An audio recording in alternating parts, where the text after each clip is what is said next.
Sekretaris Daerah Ratu Dewa meninjau langsung perbaikan 50 meter jalan dengan sistem tambal sulam, setelah itu baru aspal. Di Jalan Jaya, Kelurahan 16 Ulu, Kecamatan Seberang Ulu 2, Palembang, Senin 3 Oktober 2022. Dalam tinjauan tersebut, Dewa langsung mengecek dan memastikan jalan yang berlubang serta ditambal sulam.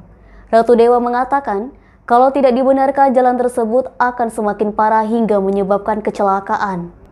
Ratu Dewa menambahkan selain meninjau di Jalan Jaya, dirinya juga langsung meninjau di Jalan Aibtu Wahab, Kelurahan Tuan Kentang, Palembang.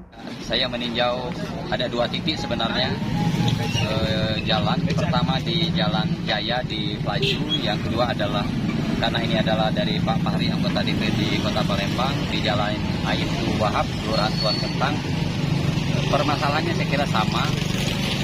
Yang di Jalan Jaya, yaitu di posisi jalannya di tengah itu lebih kurang 50 km ya, 50 meter yang tadi sudah kita eksekusi, kita benari, tetapi memang yang menjadi prioritas adalah parit di kiri kanan, sehingga airnya bisa lancar paritnya, karena kalau itu tidak kita segera perbaiki maka posisi jalan tetap akan menjadi rusak. Nah di sana tetapi untuk penanggulangan pertama tadi sudah kita perbaiki sehingga masyarakat transportasinya bisa lancar. Nah yang di sini nanti dari PUPR segera koordinasi dengan anggota DPRD Pak Fahri akan segera kita perbaiki, karena hujan deras tergenang air dan akan menjadi banjir. Semoga memberikan kenyamanan bagi warga yang ada di Kelurahan Tuan Kentang di sini. Tinggal 2 titik itu pada peninjauan kita pada siang hari ini.